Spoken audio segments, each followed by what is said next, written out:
Welcome to Let's Build a Willys Jeep channel.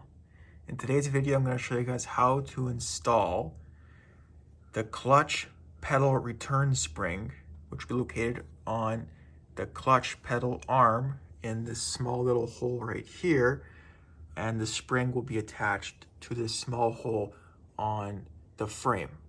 Your old spring on your Willys Jeep may look like this, where it's all stretched out and warped and bent and just not operating the way it should be. And over here, as you can see, this is a brand new spring, which would be installed. The only tool you're gonna need for this install is a pair of vice grips with your new spring orientated in this direction with this hook facing towards you.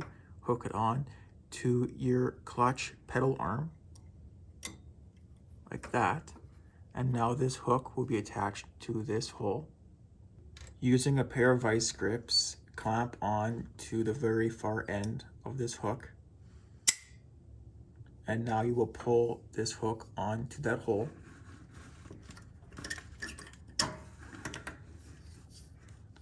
Like that.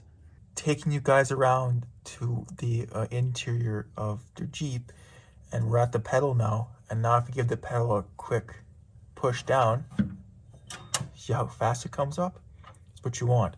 Nice quick response time. And that is all due to that spring.